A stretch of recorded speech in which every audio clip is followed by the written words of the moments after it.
Hi, this is Roger. Thanks for dropping by. I've really got to get cracking in here today. My things like Mazda Valleys and stuff are nearly 2 days past their normal watering schedule, and we've had weather, we've had heat, so there's going to be some very dry stuff in here today. And today I'm going to endeavour, that means try, I think, to water everything. I want it all out of the way in one go, so that's a big deal. I have to do the mounts, so if anything's going to get left till tomorrow, it will be some of the pots that can take it, but some must be got on with. My trips out are going to be on hold for a little while now. There's basically two seasons of things in the UK. Our native orchids come into two main categories. You've got what's called the winter greens, which they put up their leaves and everything during the winter time, and then they bloom quite early in the year. You know, as soon as the weather gets better, they start thinking about doing the blooming thing. And then after that, they die right back and they're gone. You know, they're not visible above ground until during the winter again when they start to grow. They have a rest. And then the other type of native orchids are called the summer greens, and they are totally dormant through the winter, all below ground, and then as the weather gets better they start to grow. So they've got to grow their leaves and everything before they bloom, so they bloom later in the year. And there's quite honestly just a gap between the two. And it's the same with the butterflies. We get our early flyers, you know, that as soon as the weather starts getting better, out they come, ready to go. And then there's a little bit of a lull before the summer flyers come out. And both of those sort of two seasons, the native orchids and the butterflies, virtually coincide. So some of the spring blooming, spring flying butterflies that I've missed this year, I've just missed. They'll have to wait till next year now. And you know, I now patiently wait for the weeks to go on until the summer flyers are out and about, and then I can go out visiting again, and there'll be a different set of orchids around at that time. So we'll sort of get back to that subject in a while, shall we say, but it'll be a few weeks before anything like that happens again. I've got a lot to do in here today, so the filming will probably be a bit thin on the ground, but I'll see what I find as I go round. And as usual, I'll just string the clips together and make a video, which will get posted hopefully later today or this evening, something like that. But that's where I am today. It's a sort of resting day after my marathon hill climb yesterday. I've got stiff calf muscles and my ankles hurt a bit, so it's a real leisurely day today, just recover a bit. That was quite exhausting. I have not been in a position where the expression "your heart is pounding in your mouth," I haven't been in that position for an incredibly long time.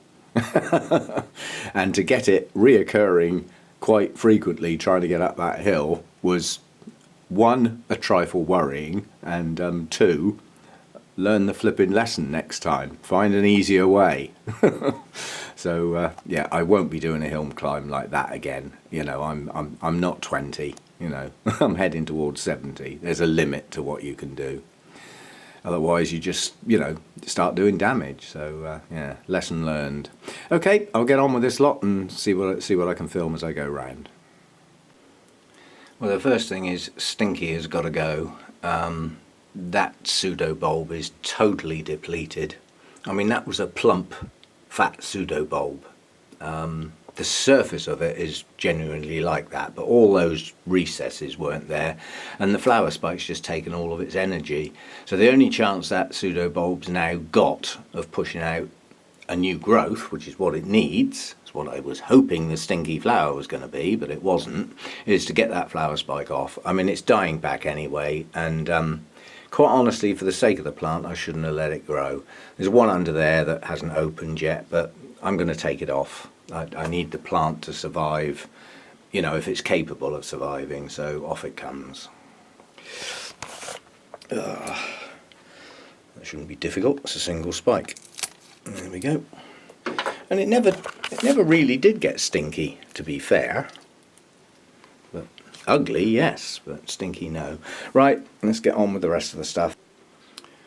I just noticed this Encyclia cordidera, it's a named variety. It's got its new growths here, here, here, and I desperately want to repot this, but I don't want to do it at the wrong time. I want to wait for those new growths. And what I forgot was there's a new growth coming up the middle of the plant, and that one has just started pushing out new roots. So at what, 3 to 4 inches tall, the new roots start. So I'm going to wait. I'm going to let that one go, because most of those roots are going to go down the middle of the plant, because that's where it is. So I'm going to wait for these to get another few inches bigger, just at the point where they're about to shoot their new roots out, and then I'll repot that one. So you know, I've got to make a note in my notes to keep my eye on this one specifically and look for the size of the new growths to match this one. And as soon as they get near there, it can come out of its pot, because I know the middle of the pot's not too good. So coming soon, but it's, you know, it's just a matter of getting that timing in the best possible way. You know, it can never be perfect, I suppose. You know, if you wait too long and your new roots are too long, you end up breaking the growing tips off.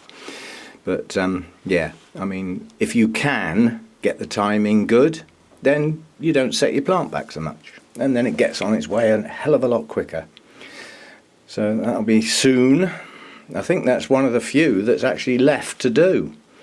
I know there's still 2 cattleyas. There's the apple blossom, which is up the back there. It's lost 2 of its blooms. It's got 1 left, and there's signs of the eyes just starting to move. But that doesn't tell me to repot it. I need to wait for the new roots. So that one could be 3 months or more before it gets repotted. But I know it's in reasonable bark. It's not suffering, whereas this one could be. So, and then there's another cattleya lurking somewhere. There's 1 latoria, and not much else, quite honestly. Most everything else is done now, but each one that's not been done is waiting for the right time, and none of them are urgent, so they can wait.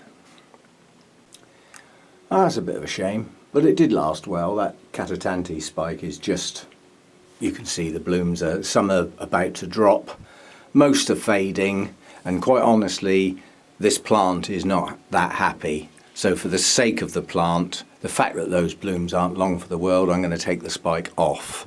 I mean, I have got some roots coming out of the latest growth, but that's the one that's bloomed. And there must be enough roots on the plant, because the pseudobulb hasn't desiccated as a consequence of pushing up a spike like that, which if it wasn't getting hydrated and some feed into it, it would have done. So I'm happy with that, but I'm desperately looking for a new growth on this plant now, because it's not in the best state, shall we say. And quite honestly, just looking at that now, it's too high in the pot. You know, me worrying about pseudobulbs getting sunk in the media, and the trouble is, I can see why I did it. The plant's at an angle. You see this one's quite low, this one's probably about right, and then the next 2 are a bit high. So I've got wasted roots here, roots that could have been into media that aren't. Yeah, I'll have a think about when it comes out of its pot. But as a response to taking that spike off, it will probably push a new growth out reasonably soon. And then I can just keep my eye on it. It's not in bad media or anything, it's just not in the best position in that media. And I can't really add a load of media to get these in, because it'll fall off. It's quite high in the pot. So that was down to me when I did it, and it's not quite right. You know, can't get it right all the time. Some of the time's good, but yeah, probably in a hurry. I know what I'm like. Anyway, new growth would be good, 2 would be even better, and a repot as soon as I see some roots to get that down in the pot. I'm not going to do it until new roots are growing, because these are not new roots. I don't want those disturbed. What I might do is just get some moss and pack around the base, just so that those roots have got some hydration, because they're pretty bare at the moment. And then we'll see how we go from there. Okay, this zygo I got in the auction on Friday night. I need to know what's in the pot, because I know who it's come from, and I know he likes rock wool. And my worry is that it's in rock wool, which when you're used to it and you use it well is not a bad medium. You know, I mean, it's inorganic, but to me there's little point in having an inorganic media if you're then going to let moss grow on it, because you're switching your medias there. You've got part inorganic and part organic. Now I've given this a bit of a squeeze and I don't think it's attached, so well, I can see some roots down in that little gap. Let's see if it will lift out. It's a two-handed job, isn't it, really? Let me see if I can just... I know I might be able to do it. Knock the pot off on the edge of the table. You going to come off? No, I'm going to have to put the camera down. I need two hands. I don't see why that won't... Oh, hang on. Here we go.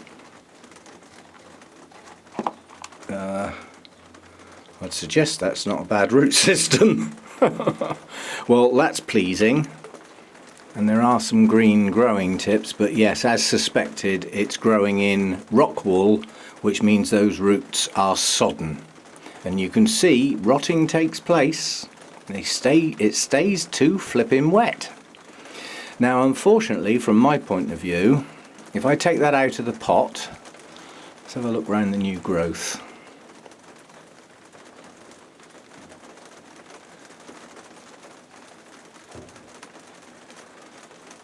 Yeah, the new growth looks like it might...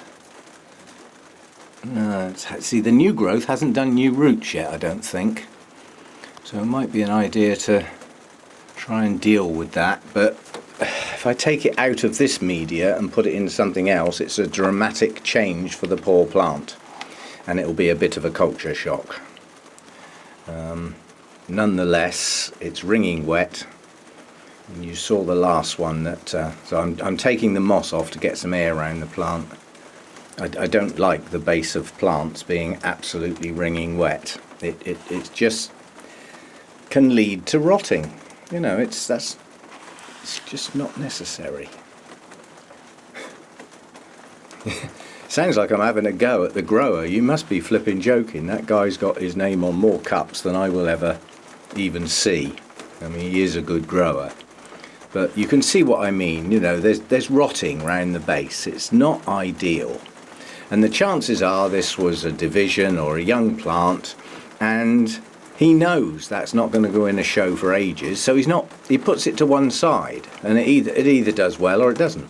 I think that's his sort of attitude. He has got a hell of a lot of plants, but well, that's got a little bit of air around the base, but I don't like this stuff. I really don't. Look, it's absolutely wringing wet. Now I know zygos don't like to dry out, but that's not ideal. It really isn't. And you can see the rotting. So I'm going to have to deal with it. It's a bit niffy as well. Now I've just started squeezing water around, so I'm going to have to get on with that. Certainly won't be doing it today. When I first started, my plan was to water everything. I'm already running out of steam and I'm not even halfway, and I've still got all of the mounts to do. They have to be done today. They were left yesterday. I can't just miss them out another day. Even though it's a dull day and it's raining now, there's no real heat around. I'll be lucky to get 22, 23 degrees. But it would be, some plants would be okay, but things like the Tolumnias won't be. So I'm just going to have to do them, even though I just don't feel like I've got the energy at the moment. But yeah, so that's one of them. The other two, where did I put them? I've just tucked them up in here. I've given them a water. They were in more normal media, shall we say. Although I've still got no guarantee there isn't some rock wool down inside the pots and he's just topped the pot with bark at some point. So I will have to get on to them. But I haven't even updated them in my notes yet. They don't exist. I've still got to make entries for them and say when I got them, where I got them, brief description of the plant and all that sort of stuff. So I've still got a fair old bit to do, but I'm flagging. It's 1:45 now, so I'm going to get myself some lunch and take a break, and then just casually and gently get on and water these mounts this afternoon. And then tomorrow they won't need doing because they've been done late in the day today, which means I can just get on with the rest. Just have a quick look at this Tulumnia now. It's sort of properly open. The blooms are very small. I mean, some Tulumnias are tiny, but most of the other ones I've got are considerably bigger than that. But what I've just noticed is on each bloom, even though what makes up what is nearly a circle is on separate parts of the plant, there's like a yellow circle around the centre of the plant. Just sort of, that looks really nice. And as I said, the picture on this showed these tips green, and I do believe they are fading towards green. Now that's unusual. Green usually fades to yellow, not yellow to green, but there is a greenish tinge there, which I'm pleased about, because that's why I bought the flipping thing. I thought the green with the red and the yellow circly bit would make a nice combination of colours. But yeah, that's looking quite nice now. And although I'm not absolutely sure, I think these are open now. Well, most of them. There's one still closed. Yeah, I think that's actually what it's supposed to look like. I mean, it's got like the hood up over the top. The two sepals are sticking out each side. It's got its sort of purple bit, which is strange. When you look into this in more detail, these two lower parts of the blooms are fused, but they're actually a tube. Yeah? So they're fused together, making a tube. And then the purple bit sits over the hole from both sides. So there's a hole underneath and a hole that purple bit sits above. That's interesting. But yeah, I think that would be classed as open now. Yeah, and that's quite a well balanced bloom. You know, it's got all its tassely bits nice and even, and a nice spread round in a sort of semicircle. Now, I'm quite pleased with that. That's my first ever bulbophyllum bloom that I've grown myself, so I'm quite pleased with that. Yay! Well, I was just finishing off with the Vandas. I was just looking at this spike and thinking 1, 2, 3, 4, probably 6 buds, and out of the corner of my eye there's another spike coming. Yay! And that one's far enough behind that even though these may be finishing by the time that one opens, they may cross over. I'll now get a continuous blooming, and these last a long time. I remember from last time they lasted ages. 2, 4, 6. There's actually 6 buds. 6 buds on that. There were 4 last time. 6 is better. And the other Vanda spike is starting to show its buds now, so a few weeks till that opens, but that'll be open soon. And no, there's not a second spike tucked away in that one. Okay, I'll finish on that for today. It's been one of those days where this has been a bit of a chore, shall we say. Enjoyable chore, but nonetheless I could have done with less of this and more of doing nothing. But then I can do very little tomorrow instead. So okay, thanks for dropping by. See you again next time.